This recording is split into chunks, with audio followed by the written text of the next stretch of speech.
আসসালামু আলাইকুম প্রিয় শিক্ষার্থীবৃন্দ, আশা করি সবাই বাসায় ভালো আছো, সুস্থ আছো। এর আগের ক্লাসে তোমাদের আমি tense, verb, parts of speech নিয়ে আলোচনা করেছিলাম এবং কিভাবে আমরা গ্রামার শিখব তার বেসিক কিছু বিষয় নিয়ে আলোচনা করেছিলাম। তো আজকের এই ক্লাসে তোমাদেরকে আমি question 4 number C, conjugation of verb. এই কনজুগেশন অফ ভার্ব অর্থাৎ ভার্বের রূপান্তর। এর আগে আমরা আলোচনা করেছি যে আমাদের ভার্ব মূলত কয় প্রকার? দুই প্রকার, অক্সিলারি এবং প্রিন্সিপাল ভার্ব। তো প্রিন্সিপাল ভার্ব আমাদের কয়টি রূপ? প্রিন্সিপাল ভার্বের সাধারণত আমরা তিনটি রূপ। কি কি সেই তিনটি রূপ? প্রেজেন্ট, পাস্ট, পাস্ট পার্টিসিপল, সংক্ষেপে V1, V2, V3 বলা হয়। তো তোমাদের সাজেশনে বেশ কিছু ভার্ব দেওয়া হয়েছে, তো আমি তার মধ্যে থেকে কিছু ভার্ব নিয়ে আলোচনা করতেছি, সেই ভার্বের রূপান্তরগুলি। এগুলো ভালো করে আয়ত্ত করতে পারলে তোমাদের টেন্স চেনা, বাক্য চেনা অনেক সহজ হয়ে যাবে। কারণ ভার্বের পরিবর্তনের মাধ্যমে কি পরিবর্তন হয়? সেন্টেন্স পরিবর্তন হয়, টেন্সেরও পরিবর্তন হয়। বিগত ক্লাসে আমি সেটা আলোচনা করেছি। তো তোমরা একটু লক্ষ্য করো, আমরা স্মৃতিতে অনেকগুলো ভার্ব দেওয়া হয়েছে, আমি একটু নাম উল্লেখ করতেছি। Buy, hear, learn, dream, make, swear, swim, take, tear, throw, wear, এরকম অনেকগুলো ভার্ব ছিল। তার মধ্যে থেকে বেশ কয়েকটা ভার্ব নিয়ে আলোচনা করতেছি। এগুলো নিয়ে একটু ভুল হয় অনেক সময়। দেখো, একই সাথে সাথে উচ্চারণটা বলতেছি। সোয়ার, শপথ করা, পাঁচটা কি হবে? শোর, পাস্ট পার্টিসিপল শং। এরপর দেখো, সুইম, সাঁতার কাটা, সোয়াম, সোয়াম, টিয়ার, ছিঁড়ে ফেলা বা বিদীর্ণ করা, ছিঁড়ে ফেলা, টোর, পাস্ট পার্টিসিপল হচ্ছে টোন। এরপর দেখো, লাই, লাই কি?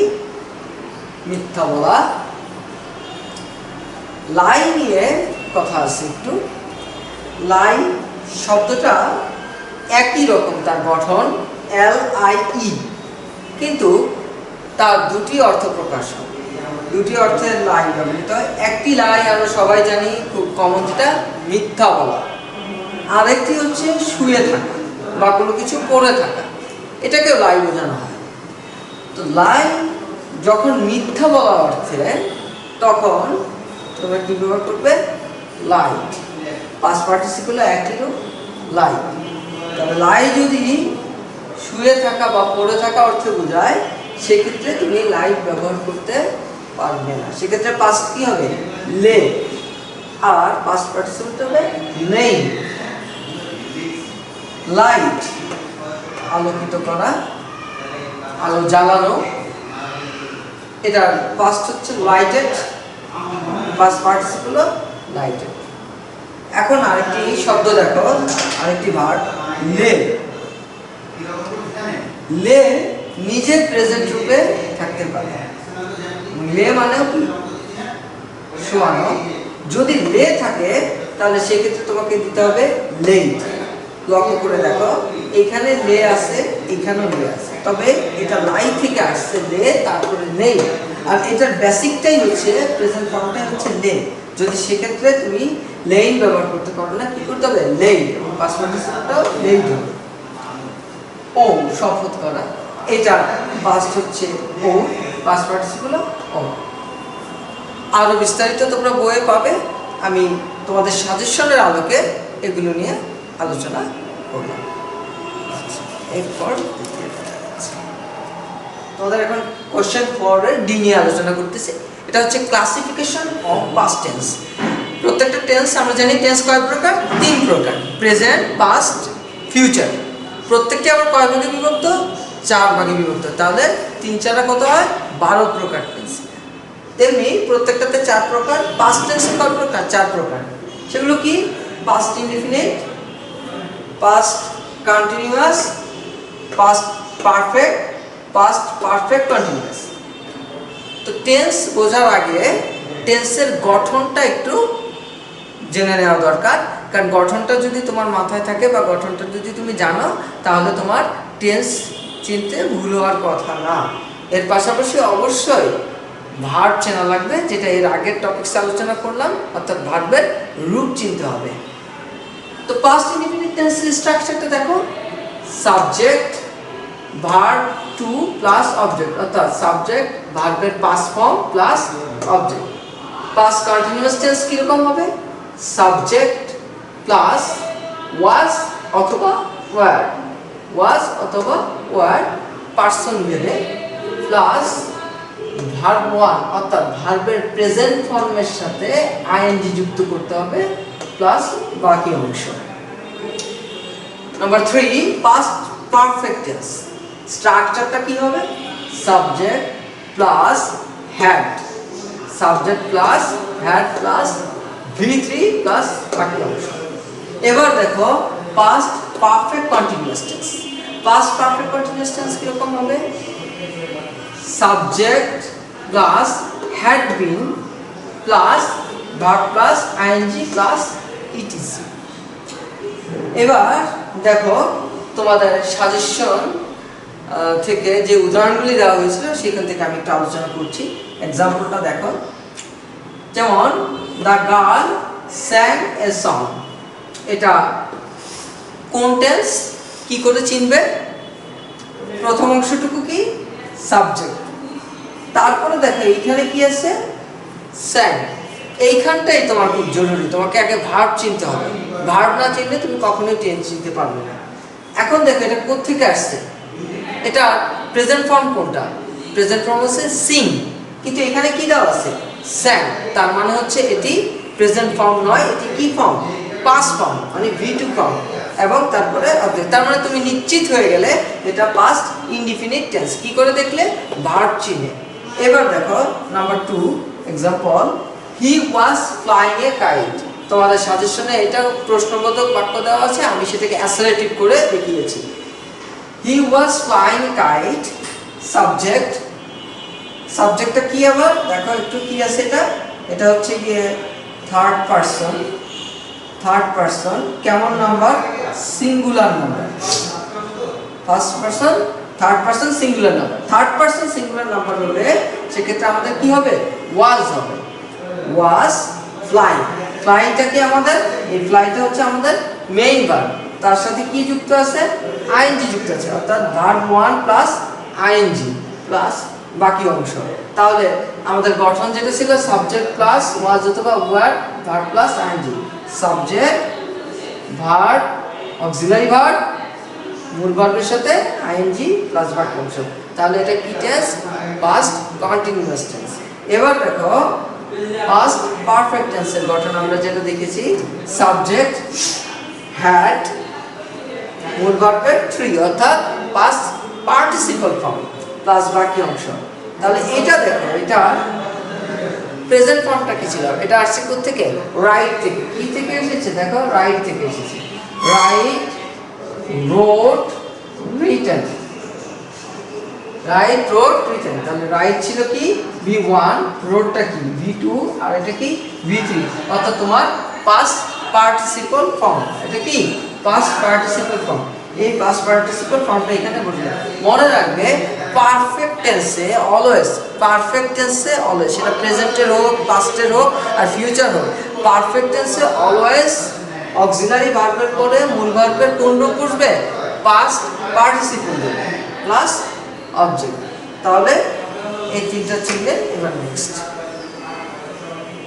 Number 4, past perfect continuous tense স্ট্রাকচারটা আবার একটু দেখে না।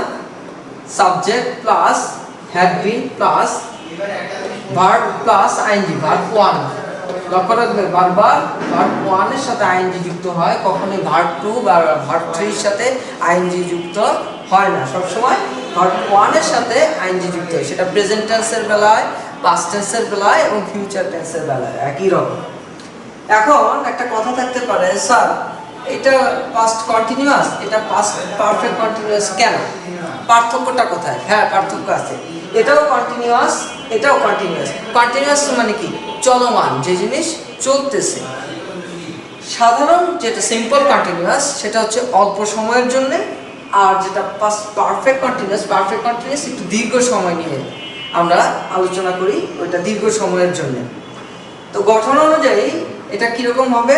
সাবজেক্ট, এই তোমার সাবজেক্ট, হ্যাড বিন, এই তোমার হ্যাড বিন, এরপরে ভার্ব ওয়ানের সাথে আইএনজি যুক্ত করতে হবে। এই যে তোমার ভার্ব ওয়ানের সাথে, এখানে লক্ষ্য করে দেখো, এটা হচ্ছে রেইন।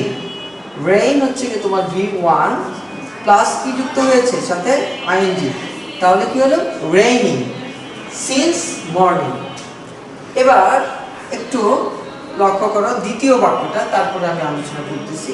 এখানে কি দেওয়া আছে? We subject had been playing, play verb one, তার সাথে কি যুক্ত হয়েছে? আইএনজি, এবং তারপর কি আছে? For 2 hours.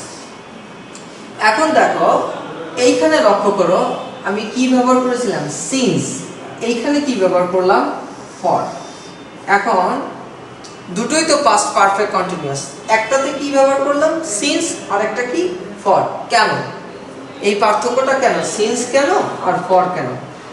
মনে রাখবে, সিন্স নির্দিষ্ট সময়ের জন্য ব্যবহৃত হয়, সিন্স নির্দিষ্ট সময়ের জন্য ব্যবহৃত হয়, আর ফর হবে অনির্দিষ্ট সময়ের জন্য।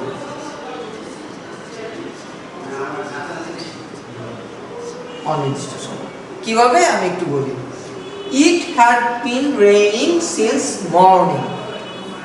It had been raining since morning. সকাল থেকে বৃষ্টি হচ্ছিল। কখন থেকে? সকাল থেকে, মানে তোমার সময়টা নির্দিষ্ট, সকাল থেকে বৃষ্টি হচ্ছিল, তাই এখানে কি ব্যবহার করলাম? সিন্স। এইখানে দেখো we had been playing for 2 hours, আমরা 2 ঘন্টা যাবত খেলছিলাম। তাহলে কয় ঘন্টা যাবত খেলছিলাম? 2 ঘন্টা যাবত। কিন্তু এটা দিনের কোন সময়ের 2 ঘন্টা তা উল্লেখ করা নেই। এটা কি সকালের 2 ঘন্টা, না বিকাল, নাকি রাতের 2 ঘন্টা, এরকম কোনো সময় নির্দিষ্ট করে দেওয়া নেই। তার মানে এটা কি? অনির্দিষ্ট সময়। এই কারণে এখানে কি ব্যবহার করলাম আমরা? ফর ব্যবহার করলাম। আবারও বলছি, নির্দিষ্ট সময়ের জন্য সিন্স, অনির্দিষ্ট সময় হলে ফর ব্যবহার করলাম। ওকে, এবার কোশ্চেন 4 এর পার্ট ই নিয়ে আলোচনা করতেছি। Change the sentences into past indefinitive. অর্থাৎ সেন্টেন্সকে তুমি লক্ষ্য করে দেখে তারপরে সেটাকে কি করবে?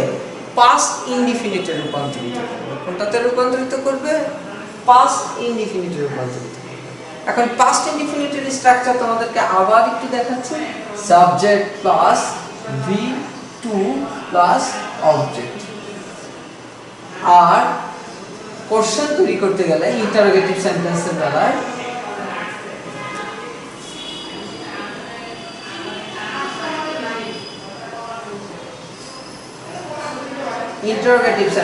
বেলায় তোমাকে কি ব্যবহার করতে হবে? ডিড ব্যবহার করতে হবে। ঠিক আছে, ডিডের ব্যবহার আছে ইন্টারোগেটিভ সেন্টেন্সে। আর যদি সেটা ডব্লিউএস কোশ্চেন হয় তাহলে তো ডব্লিউএস কোশ্চেন তোমাদের সবাই জানা আছে, হু, হুইচ, হোয়াট, হোয়ার, হোয়েন, এগুলো। কিন্তু যদি সেটা ডব্লিউএস কোশ্চেন না হয় তাহলে কিসের ব্যবহার করতে হবে? ডিড ব্যবহার করতে হবে। এবং আচ্ছা, তাহলে আগে একটু দেখি আমরা তোমাদের সাজেশনের 1, I see a bird. I see a bird. I subject, see তোমার ভার্ব, এখানে ভার্বের প্রেজেন্ট ফর্ম আছে, লক্ষ্য করে দেখো, see প্রেজেন্ট ফর্ম, তারপর তোমার অবজেক্ট। তাহলে তুমি এটাকে কি টেন্স বলবে? এটা পাস্ট টেন্স? নো, এটা হচ্ছে প্রেজেন্ট টেন্স। কি করে চিনলে? ভার্ব দেখে। কি আছে? সি। সি কি? ভার্বের প্রেজেন্ট ফর্ম। আর যেহেতু এটি ভার্বের প্রেজেন্ট ফর্ম, তার মানে সেন্টেন্সটিও কি? Present tense. এবং এটাকে এখন কি করতে হবে? পাস্ট ইনডিফিনিটে রূপান্তরিত করবে। দেখো তোমার সাবজেক্ট ঠিক তার জায়গা মতোই রইল, আই। সি কি হয়ে গেল? স। কি হয়ে গেল? স। সি স হয়ে গেল, অর্থাৎ ভার্ব টু। ভার্ব টু কি? ভার্বের পাস্ট ফর্ম। আর অবজেক্ট তোমার ঠিক অবস্থানে রইল। তাহলে এটা কি হয়ে গেল এখন? এটা হয়ে গেল এখন পাস্ট ইনডিফিনিট। এবার দেখো, you look tired, you look tired, you তোমার সাবজেক্ট, লুক তোমার ভার্ব। এখন লুক দেখো, এটা তোমার ভার্ব, এটা কোন ফর্মে আছে? V1 ফর্মে আছে, অর্থাৎ প্রেজেন্ট ফর্মে আছে। যেহেতু এটি প্রেজেন্ট ফর্মে, তার মানে এটি প্রেজেন্ট ইনডিফিনিট টেন্স। এটাকে এখন আমি কি করব? পাস্ট ইনডিফিনিট করব। দেখো পাস্ট ইনডিফিনিট কি করতে হবে? ইউ তোমার সাবজেক্ট তার জায়গায় আছে, লুক কি হয়ে গেল? লুকড হয়ে গেল। কি ছিল? লুক হয়ে গেল কি? লুক ইডি যুক্ত হয়ে গেল। সুতরাং এটা V1 থেকে কি হয়ে গেল? V2। তার মানে এই এটা চেঞ্জের সাথে সাথে, এই ভার্ব পরিবর্তনের সাথে সাথে এটা প্রেজেন্ট থেকে কোথায় চলে গেল? পাস্টে চলে গেল। তোমার অবজেক্টটার জায়গা রইল।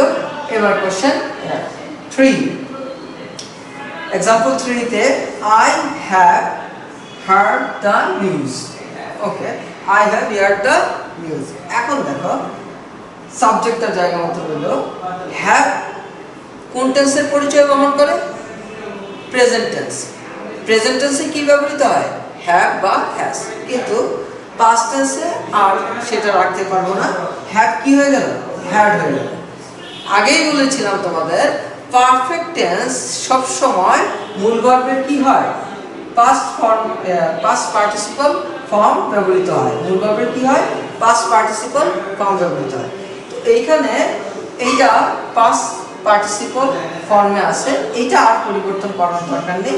এটা তোমার পাস্ট পার্টিসিপল ফর্মে থেকে গেল। কারণ এই দুটোর মধ্যে পার্থক্য শুধু হলো হ্যাভ থেকে হ্যাভ। কারণ দুটোই কি টেন্স? Perfect tense. একটা হচ্ছে প্রেজেন্ট পারফেক্ট আর একটা হচ্ছে পাস্ট পারফেক্ট। সুতরাং পরিবর্তনটা শুধু এইখানে হবে, মেইন ভার্বের আর পরিবর্তন করার দরকার নেই। অবজেক্ট তোমার জায়গা মতো। এবার দেখো একটি ইন্টারোগেটিভ সেন্টেন্স, আগে এখানে নোট দিয়েছিলাম। ইন্টারোগেটিভ সেন্টেন্স যদি WH কোশ্চেনের বাইরে হয়, অর্থাৎ তোমার অক্সিলারি কোশ্চেন হয়, তাহলে সেখানে আমরা দেখেন যে ডি দিয়ে আমরা শুরু করি অনেক সময়। এখন দেখো এখানে কি আছে? Does he ring the bell, does he ring the bell. যেহেতু এখানে ডাজ আছে, নিশ্চিন্তে তুমি ধরে নাও এটা হচ্ছে প্রেজেন্ট টেন্সের পরিচয় বহন করতেছে। এটাকে এবার আমি কি করব? পাস্ট টেন্সে নিয়ে যাব। ডাজ কি হয়ে যাবে? ডিড হয়ে গেল। হি রিং দ্য বেল। মনে রাখবে, এই প্রশ্নবোধক বাক্য যদি ডু, ডাজ অথবা ডিড দিয়ে শুরু হয়, তাহলে তার মেইন ভার্বটা অর্থাৎ প্রিন্সিপাল ভার্বটা সব সময় V1 অর্থাৎ প্রেজেন্ট ফর্মে থাকবে এবং শেষে কি হবে? কোশ্চেন মার্ক থাকবে। অর্থাৎ ডাজ থেকে কি হয়ে গেল? এটা ডিড। হি রিং তার জায়গা মতো রইল। আবারও বলছি, ডু, ডাজ, ডিড দিয়ে যদি কোনো প্রশ্নবোধক বাক্য তৈরি হয়, তাহলে সেইখানে আমরা মেইন ভার্ব সব সময় প্রেজেন্ট ফর্মে রাখবো। সেটা আমরা V2 বা V3 তে কখনোই নিব না, সেটা আমাদের প্রেজেন্ট ফর্মে থাকবে। বাকি তোমার ঠিক থাকবে। ওকে, আজকের মতো এইখানেই।